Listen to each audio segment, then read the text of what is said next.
बड़ी पुरानी सी कहावत है ना, जिनके घर शीशे के होते हैं उनको दूसरों के घरों पर पत्थर नहीं चलाना चाहिए।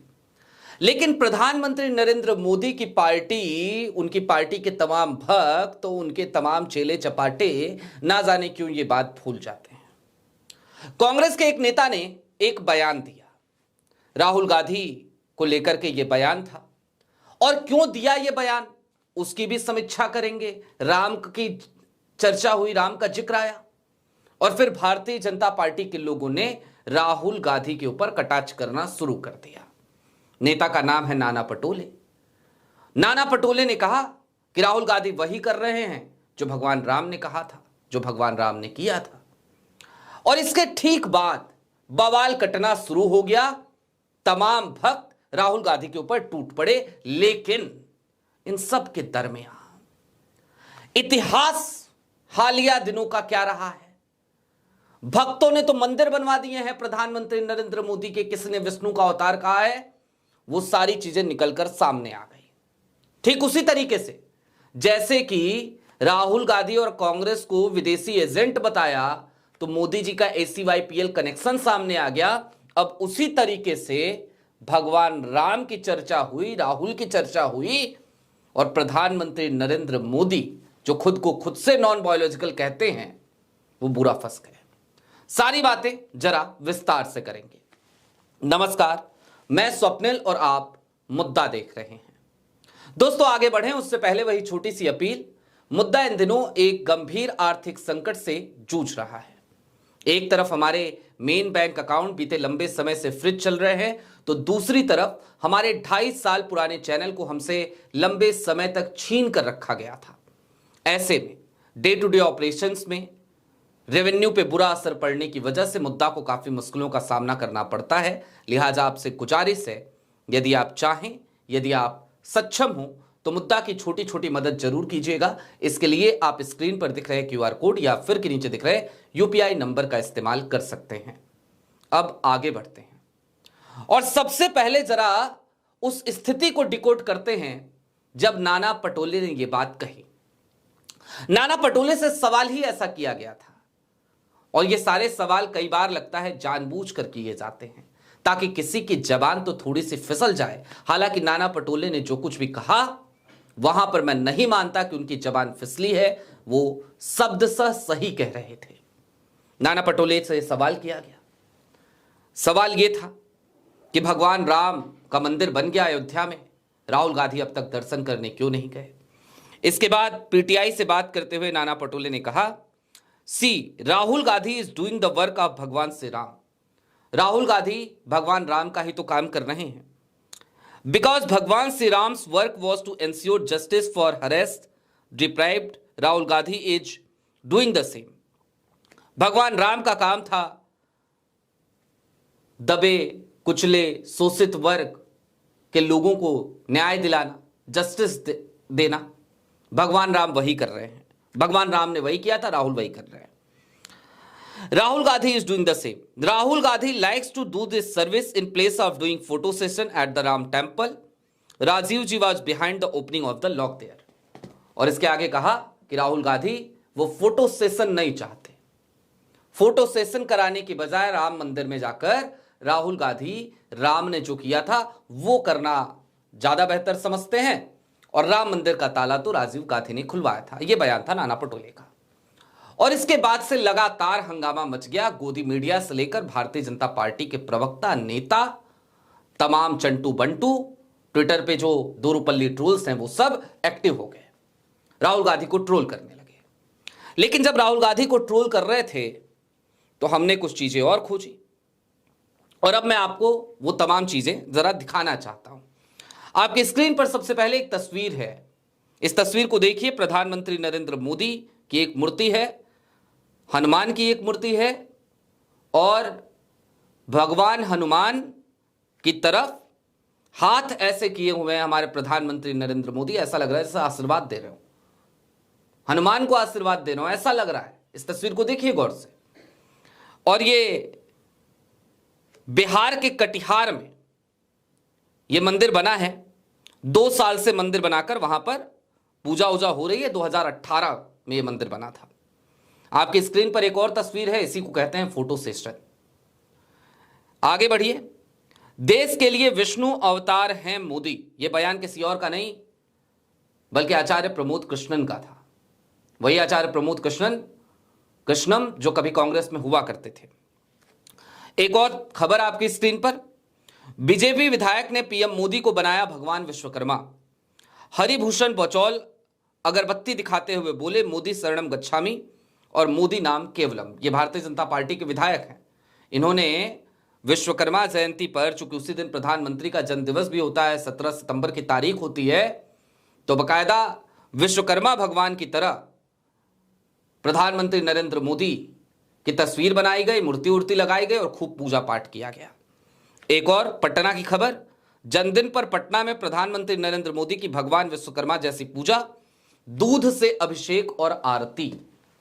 देखा आपने, ये तमाम चीजें तो कहीं विधायक कर रहे हैं, कहीं भाजपा के नेता कर रहे हैं, अंधभक्त कर रहे हैं, चेले चपाटे कर रहे हैं। जबकि नाना पटोले ने तो कोई कंपेयर नहीं किया भाई। उन्होंने तो ये कहा कि राहुल गांधी जो कर रहे हैं वो वही कर रहे हैं जो भगवान राम ने किया था। अब इससे थोड़ा सा और आगे बढ़ने की जरूरत है। आपको याद है 2024 का लोकसभा चुनाव चल रहा था। एक बड़ी मशहूर एंकर हैं, एंकर पर्सन हैं, न्यूज 18 में है इस समय, नाम है रूबिका लियाकत। प्रधानमंत्री नरेंद्र मोदी का इंटरव्यू कर रही थी। जो भक्तों ने किया वो बात छोड़ दीजिए, जो प्रधानमंत्री ने कहा हम उसी को याद कर लेते हैं। जरा क्या कहा था प्रधानमंत्री ने? कहा था, ऐसा लगता है मैं नॉन बायोलॉजिकल हूं, भगवान ने मुझे भेजा है। खुद को खुद से ही अवतार बता रहे थे प्रधानमंत्री नरेंद्र मोदी 2024 के चुनाव के मद्देनजर। तो जो व्यक्ति खुद से खुद को अवतार बताए वो ज्यादा शर्मसार करने वाली बात है, या फिर कि राहुल गांधी भगवान राम के आदर्शों पे चल रहे हैं, न्याय के लिए शोषित वर्ग के संघर्ष कर रहे हैं, यह कहना ज्यादा शर्मनाक है? आप बताइए। निश्चित तौर पर आज की तारीख में यह बात कहने में किसी को कोई दो राय नहीं होनी चाहिए कि भक्तों ने प्रधानमंत्री नरेंद्र मोदी को एक बार फिर से फंसाया है और बुरा फंसाया है। और प्रधानमंत्री नरेंद्र मोदी ने खुद अपनी वाहवाही लूटने के चक्कर में कई बार ऐसे बयान दिए हैं कि अगर उन बयानों की हम फहरिस्त बनाएं तो प्रधानमंत्री नरेंद्र मोदी ऐसा लगता है जैसे यही बताते नजर आते हो कि उनका तो डायरेक्ट कनेक्शन है ऊपर वाले से। 2014 याद कीजिए, प्रधानमंत्री नरेंद्र मोदी आए वाराणसी, 2013 का साल था। क्या कह रहे थे? मुझे तो मां गंगा ने बुलाया है। तो कभी मां गंगा बुलाती हैं, कभी भगवान भेज देता है, नॉन बायोलॉजिकल हैं, कभी मंदिर बन जाता है, भगवान हनुमान को आशीर्वाद देती हुई मूर्ति लग जाती है, कभी विश्वकर्मा भगवान के रूप में मूर्ति लगती है, प्रतिमा लगती है, पूजा पाठ होता है, दूध से अभिषेक होता है, भगवान की तरफ पूजा की जाती है, ये सब कुछ होता है। राहुल गांधी की तो कम से कम कोई मूर्ति ऐसी नहीं लगती। राहुल गांधी तो कहीं इस तरीके से नहीं कहते। राहुल गांधी ने तो एक बार कन्हैया कुमार को कहा था कि कन्हैया मेरे पास आता रहता है, खूब बातें हमारी होती हैं, लेकिन अगर किसी दिन कन्हैया आए मेरे पास और आके कहे कि मैं नॉन बायोलॉजिकल हूं, तो मैं कन्हैया से यही कहूंगा कि तू ये बात मुझसे बोल दिया, बाहर किसी को मत बोलियो। ये राहुल ने बोला था, याद होगा आपको। अभी 2024 चुनाव के दौरान ही बोला था, दिल्ली की रैली में बोला था। तो कुल मिलाकर अब चलते चलते इस बात को समझिए कि ये जो नॉन बायोलॉजिकल साहब है और इनका जो इकोसिस्टम है, इसको बड़ी तकलीफ होती है अगर राहुल के बारे में कहीं कोई अच्छी बात बोल दे। और अब जरा राहुल की राजनीति को भी समझने की जरूरत है। 2004 का साल था, राहुल गांधी पहली बार सांसद बनकर आए थे सदन में। 2009 का साल, दूसरी बार सांसद बने। पहली बार उन्होंने प्रधानमंत्री पद नहीं स्वीकार किया था, और जाहिर सी बात है करते तो ज्यादा गलत हो जाता, क्योंकि पहली बार सांसद बने थे। गांधी परिवार के ऊपर परिवारवाद का एक और आरोप लगता। हालांकि उस समय भी लोग कह रहे थे बन जाइए। पहले सोनिया ने पद ठुकराया, राहुल ने ठुकराया 2004 में, नहीं बने, त्याग किया, कुर्सी छोड़ी। 2009 का साल, राहुल गांधी प्रधानमंत्री पद के प्रबल दावेदार थे, बन भी सकते थे, लेकिन नहीं बने। उन्होंने कुर्सी ठुकराई, त्याग किया।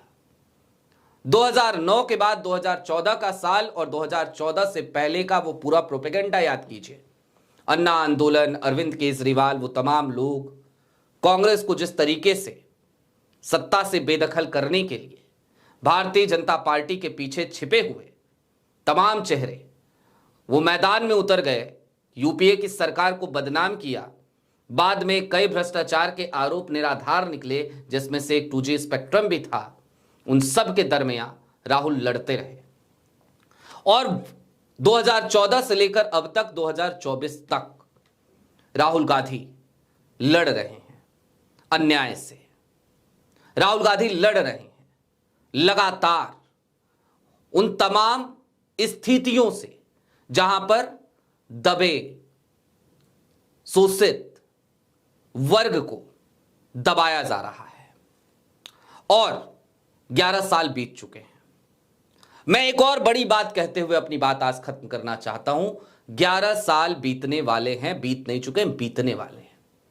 भगवान राम को 14 वर्ष का वनवास हुआ था। कहीं ऐसा तो नहीं कि राहुल गांधी का भी ये 14 वर्ष का वनवास ही चल रहा हो। और ये बात ना जाने कैसे मैं भी ये कह सकता हूं आज, और मैं कहता हूं कि जब मैं ये वीडियो रिकॉर्ड करने आया था, मैंने नहीं सोचा था मैं ये बात कहूंगा। ऐसा लगता है जैसे भगवान ने मुझसे कहलवाया है, ऐसा लगता है मुझे। अब इस पे भी अगर भक्तों को आपत्ति हो तो आपत्ति करते रहें, लेकिन हां, इतना तो तय है कि नाना पटोले ने जो कहा शब्दशः सही कहा, और भक्तों ने उसके पीछे जब बैंड बाजा लेकर निकले तो अपने ही अवतारी पुरुष की, नॉन बायोलॉजिकल साहेब की पोल पट्टी खोल दी। उनकी मूर्तियां, उनकी पूजा पाठ, उनकी तमाम चीजें वो सामने आ गई। और सच तो ये है कि भगवान को एक टूल की तरह ही तो इस्तेमाल किया है, सनातन धर्म को एक टूल की तरह ही तो इस्तेमाल कर रही है वर्तमान की सत्ता, वर्तमान का सत्ताधारी दल यानी कि भारतीय जनता पार्टी। आपकी क्या राय है हमें कमेंट बॉक्स में जरूर बताइएगा। अभी के लिए दीजिए इजाजत। चलते चलते फिर वही अपील, चैनल पे नए हो तो सब्सक्राइब करते हुए जाइएगा, सक्षम हो तो छोटी छोटी मदद मुद्दा की जरूर कीजिएगा। बहुत शुक्रिया।